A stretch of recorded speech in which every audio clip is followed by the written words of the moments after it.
The trail camera had run for 9 years without lying to me, and at 3:52 on a Tuesday morning, it showed me my own backfield, with one frame missing from the middle of a sequence, not corrupted, missing.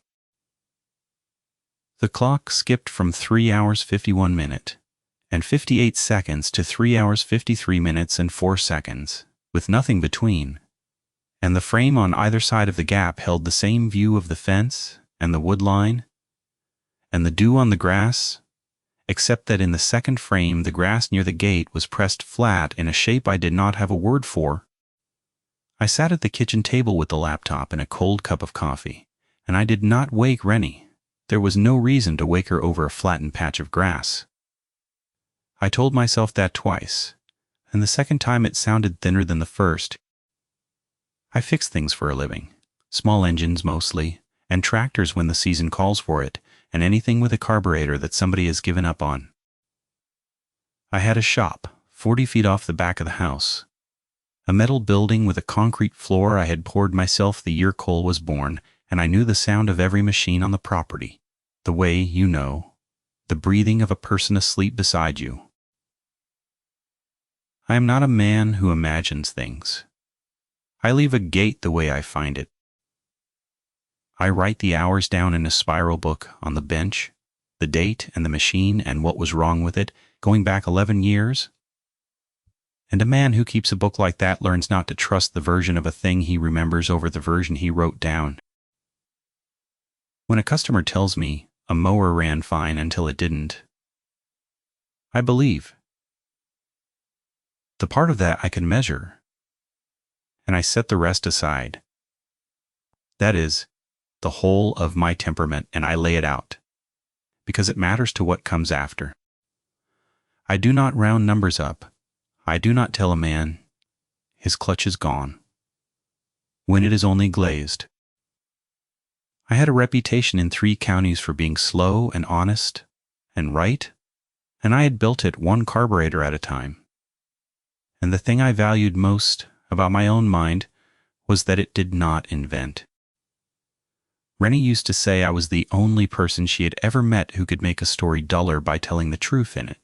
She meant it kindly. I took it kindly.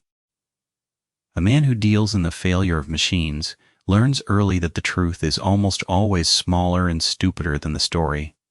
A clogged jet, a cracked diaphragm, a bolt left finger tight by somebody in a hurry, and that the story is what people reach for when they do not want to crawl under the deck and look. I crawled under the deck. That was my whole life. I looked. So I needed understood that when the looking stopped explaining things, I did not jump to anything. I climbed down every rung of the ordinary first. I had spent 41 years finding the dull, true reason for every broken thing that came across my bench, and I went looking for the dull, true reason here, the same way. And I want to walk anyone through exactly where the rungs ran out, because the running out is the only thing I have to offer that is worth the telling. So when I say the grass was pressed flat in a shape I had no word for, I mean I looked at it the way I would look at a cracked block, trying to read backward from the damage. To the force that made it, the flattened area was not round. It was not the bed a deer makes, and I have seen 10,000 of those. It was long and it narrowed at one end, and along the wide end there were 4 separate depressions, spaced too evenly to be chance and too far apart to be anything I kept livestock for. We lived at the end of a county road, in the kind of country where your nearest neighbor is a 1/4 mile of tree line away, and the dark comes down complete. Behind the field, the land dropped into a draw thick, with second-growth fir and vine maple, and past that it climbed again into timber that the company had cut twice in my lifetime and would cut again. I had walked it in every season. I knew where the spring seeped in August, and where the elk crossed in November, and which of the big firs had the woodpecker holes that the owls took over in spring. There was nothing in that country I had not put my hand on. That was the thing I held on to longest and lost last. the belief that I knew the ground, that a place I had walked 10,000 times could not hold something I had never met. Cole was for that fall, and he had started asking to come with me to check the camera, and I had started letting him because a boy ought to learn to read ground, and there is no better classroom than wet dirt.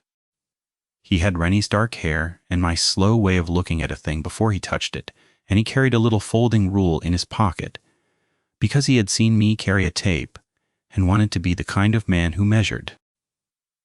He would lay his rule down next to a deer track and read me the number off it, proud, getting it wrong half the time, and I would not correct him in front of the track, because there is a way to teach a boy that does not shame him out of trying. He was the best thing I had made, and I had poured a shop floor and rebuilt 40 engines a year for 2 decades, and none of it was close.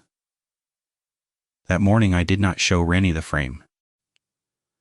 I drove the laptop image around in my head all through breakfast, and when Cole climbed up on the bench beside me and asked if we could go look for deer tracks, I said maybe after lunch, and I watched my own hands butter his toast steady as a level.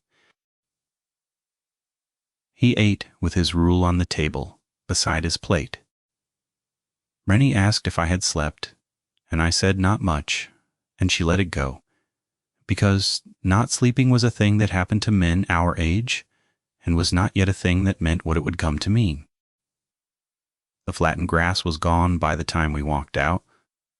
That is the first thing I want to be honest about, because it is the kind of detail that makes a man doubt himself, and doubting myself is exactly what I did. We went out around 1 o'clock, and the patch by the gate had sprung back the way bent grass does in warm weather, and Cole ran ahead to the fence and put his hands on the wire and looked into the trees the way he always did. I checked the camera housing. The lens was clean. The battery read 3/4. I pulled the card, and there was nothing new on it since the gap, which made sense, because it was daylight and nothing had moved. I want to be precise about what I knew and when, because later the order of things mattered to me a great deal. On that Tuesday I knew only that a frame was missing and a patch of grass had been pressed down.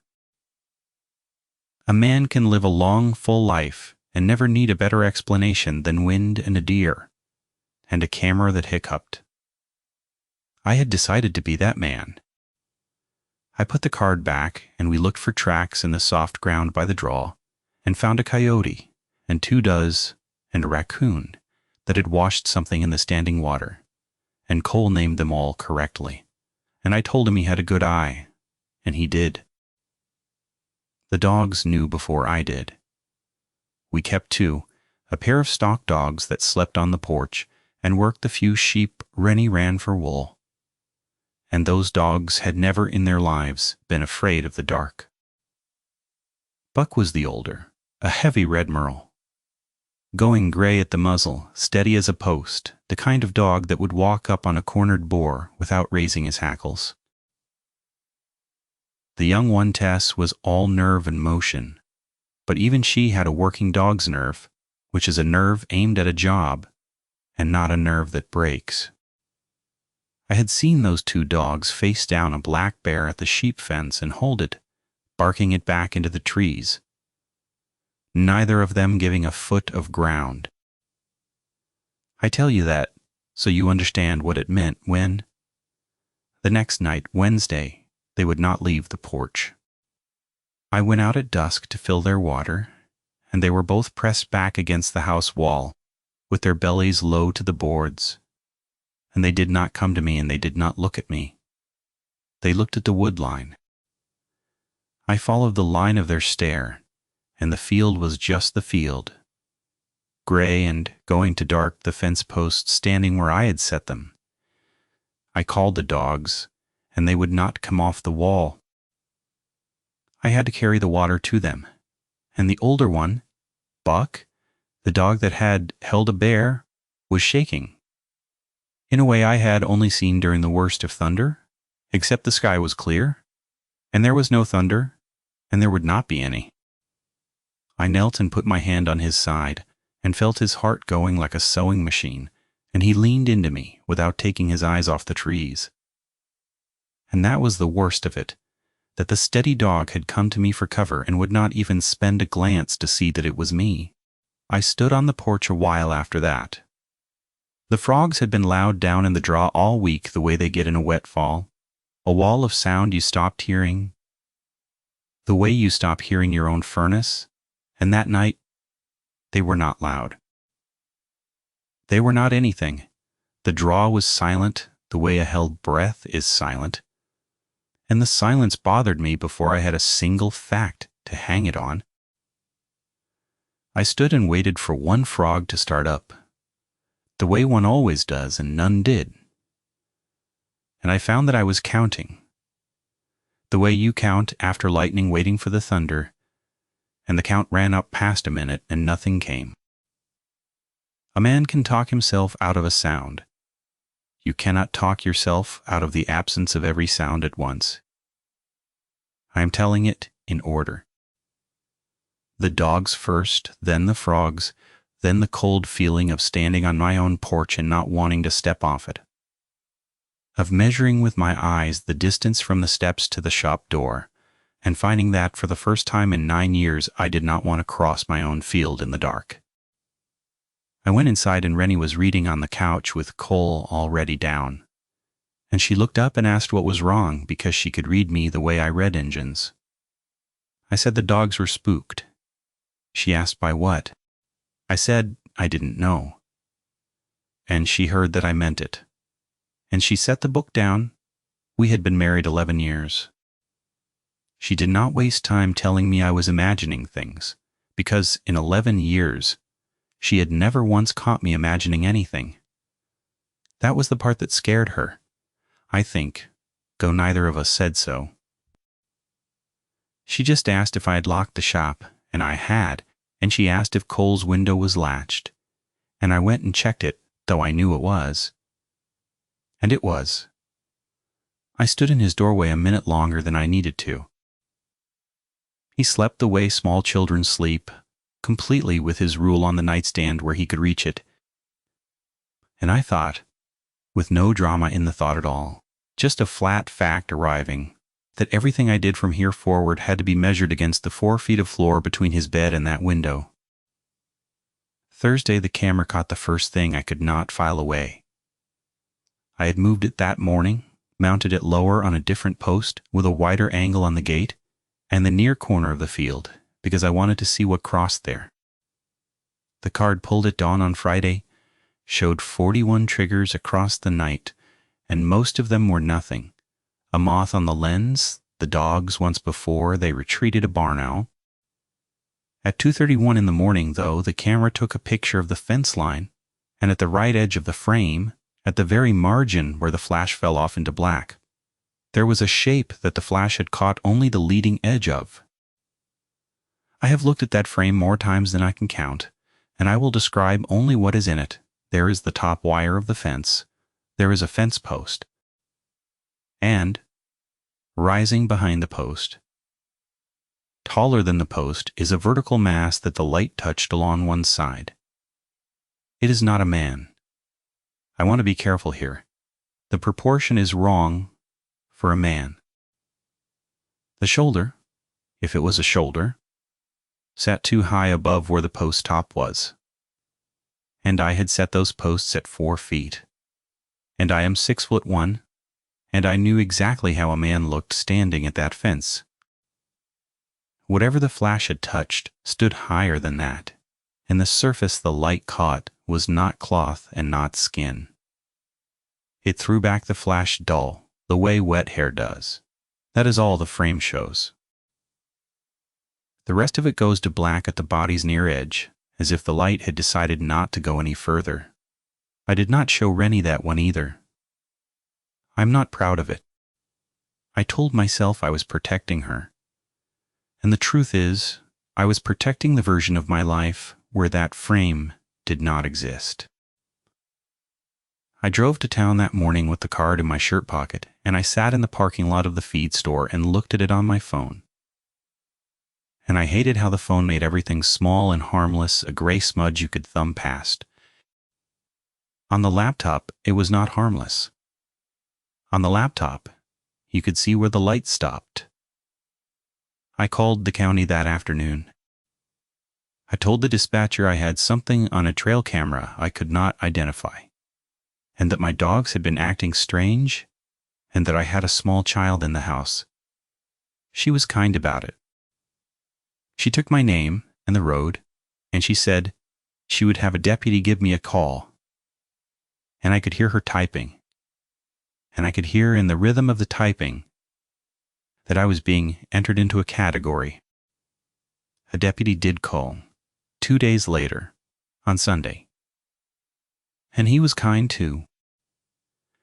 His name was Halsey, and he had a young man's voice, and he asked if I had seen a bear. And I said no. And he said bears were moving early that year with the berry crop down, and I said this was not a bear, and there was a silence on the line where he decided what kind of man I was. I knew that silence. I had been on the other end of it, listening to a customer describe a noise his engine made, deciding how much of what he told me to believe. I did not blame Halsey for it.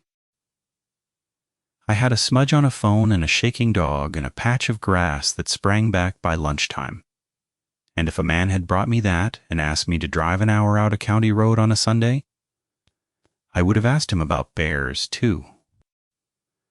He asked me to send him the picture, and I did, the Thursday frame. And he called back 20 minutes later, and his voice had changed by a degree, gone careful, and he said it was hard to tell from a trail cam that the flash did funny things at the edge of the frame. I said a bear standing at a 4-foot post does not put its shoulder above 7 feet. He said you would be surprised. He said to call back if I saw it clear, in good light, where he could make something of it. He did not come out. I did not expect him to. There is no form for what I had, and a man who has worked his whole life knows that the systems built to help you are built for the things that fit the forms, and that when a thing does not fit the form, the kindest people in the world will hand you back to yourself with their sympathy. That was the week the normal world closed. And I felt it close. The humor went out of the house first. Rennie and I had always traded a low-running joke about the sheep, about which one of them was plotting against us. A dull ewe named Agnes we had decided was the ringleader, and we did not make that joke anymore. We checked latches instead.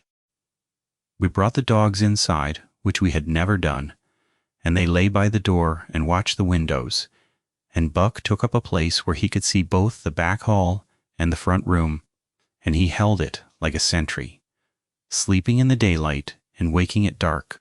Cole asked why the dogs got to sleep inside now, and Rennie told him it was getting cold, and the lie landed soft, and he believed it because he was 4, and the cold was a thing he understood. I heard the lie land, and I thought about how many more of them we were going to have to tell him. And I started. That night, a private accounting of the lies. Because a man who keeps a book of everything, and I did not want to lose track of how far we had gone from the truth in front of our son. I started staying up. I would put Cole down and read him the book about the tractors until his eyes went the same book every night, the pages soft at the corners from his hands, and then I would sit in the front room with the lamp off and the rifle across my knees, and I would watch the field through the front window until the sky started to gray. The first night I learned the shapes of my own field in the dark, which fence post was which, where the gate sat, how the wood line made a flat black edge against a sky that was never fully black, and I learned them so that I would know in an instant if one of those shapes changed. I did not tell Rennie I was doing it the first night. By the third night she stopped pretending to be asleep and came out and sat with me. And she brought the quilt off the back of the couch and put half of it over my knees and half over hers. She did not ask me what I was watching for. She knew. She just kept the watch with me, and somewhere in the dark her hand found mine, and we sat like that, 2 people in a dark room with a rifle and a quilt, keeping our eyes on a field where our son had learned to walk. On one of those nights, I think the fourth. The dogs came up off the floor at the same moment, without a sound, both of them, and faced the back wall of the house. That was the thing I came to dread most, the silence of it. Two dogs rising in the dark with their attention nailed to a single point in the wall, and not one sound between them. Because a dog that growls believes it can win, and a dog that goes silent has done the math. The back wall was Cole's room. I was up and moving before I had decided to move, and Rennie was right behind me. And we stood in our son's doorway, and the room was exactly as it should have been.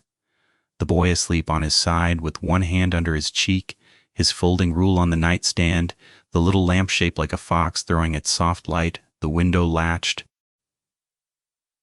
I checked the window. I stood there with my hand on the latch and looked out into the dark of the side yard, and there was nothing to see. And the nothing had a quality to it, a fullness, the way a room feels different when someone is in it even before you turn on the light. The glass was cold under my hand.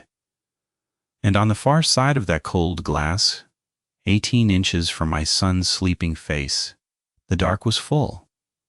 I pulled the curtain. We had lived 9 years with that window bare to the field, because there was never anything out there but the field. I pulled it that night, and I have not opened it since. The next morning, there were marks on the siding under that window, 4 of them. Parallel, drawn down through the paint to the wood. Starting at a height I had to reach up to touch, and ending below the sill, I measured them. I keep a tape on my belt out of habit, and I pulled it, and the top of the highest mark stood at 7 feet 4 inches off the ground, and the 4 lines were spaced evenly 3 1/4 inches between each, and the spacing was the same spacing as the 4 depressions in the flattened grass by the gate 11 days before. I had not let myself connect those until I knelt there with the tape in my hand. I knelt there a long time. I ran my finger down inside one of the grooves, and it was not a scrape, not the ragged tear a bear leaves with its claws raking. It was clean. It went down through paint and into wood at an even depth, the whole length of the stroke. 4 times the way a man draws a tool down a board when he means to mark it, and the evenness of it was worse than any violence would have been, because violence is animal, and this was deliberate. Rennie came out and saw me kneeling and saw the marks, and she did not say anything at all. And when I looked up at her, her lips were pressed white and she had Cole's hand in hers, and she had come outside holding our son's hand without knowing she had done it. We talked that day, the real talk, the one we had been not having. We sat at the kitchen table while Cole watched his program in the front room, the sound of it coming through the wall, bright and small. And Rennie asked me to tell her everything, and I did. I told her about the missing frame and the flattened grass and the shape at the edge of the Thursday picture and the call to the county and the deputy and his bear. I laid it out flat in order. The way I would lay out the parts of an engine I had taken down on a clean rag, so I could see that nothing was missing. And I put the laptop on the table between us and showed her the Thursday frame, full size, where you could see where the light stopped, and she looked at it for a long time without touching the screen. She had asked me once, years back, never to keep things from her to spare her, and I had kept this from her for 11 days. And I told her that too, because the accounting had to be honest, if it was going to be any use. She did not throw it back at me. She put her hand flat on the table next to the laptop, and she said, in a voice with nothing left over in it, that we were not going to be 2 people who lied to each other across a table while a thing walked up to our son's window. And then she asked me what it wanted. I did not have an answer for that. I still do not. in the way she meant it, and I have decided that the lack of an answer is the truest thing I can tell anyone about that fall. It wanted something. The marks under Cole's window were not random, and the spacing matched, and the dogs faced the wall, and a thing does not learn the layout of your house and return to the same window for no reason. I could not name the reason, though, and I would not pretend to. I'd spent my life refusing to tell a man a thing was the cause of his trouble, unless I had seen it with my own eyes be the cause, and I was not going to start inventing causes now in my own kitchen, about my own son, just because the not knowing was unbearable. Naming it would have been a lie, and we had enough lies going for Cole already, so I told her the truth, which was that I did not know what it wanted, and that everything it had done so far, it had done at night, and at a distance, and to the house, and not to us, and that we were not going to wait around to learn the shape of the next thing it tried. We decided to send Cole to Rennie's sister in town. That was the plan. We would keep him there a week or two, while I figured out what to do, and we would have the timber company out to walk the back line, and we would set more cameras. We made the plan on a Saturday, and we were going to drive Cole in on Sunday. And I have gone back over that one-day delay more times than is good for me. One day we thought we had the time. The thing about the staircase you are climbing in the dark is that you cannot see how many steps are left.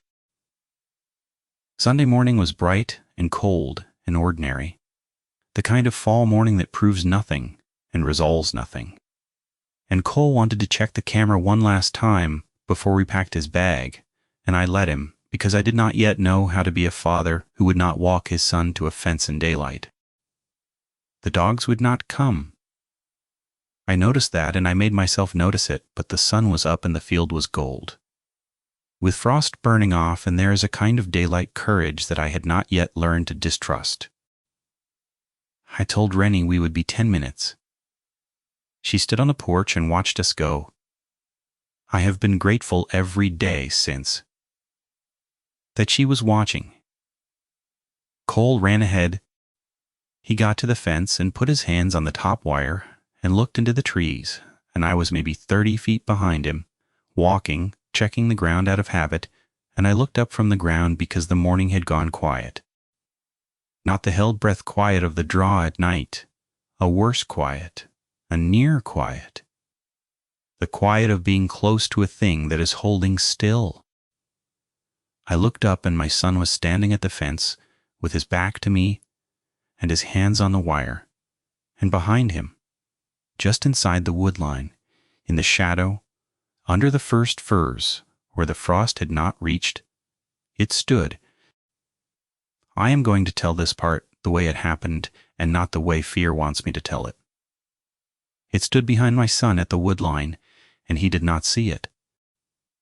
He was looking into the trees the way he always looked, and his eyes were going past it or through it because it was holding so still that a 4-year-old's eyes had nothing to catch on. And it was perhaps 15 feet behind him in the shadow. And it was tall. I had seen the leading edge of it in the Thursday frame, and I had measured 7 feet 4 to the top of the marks.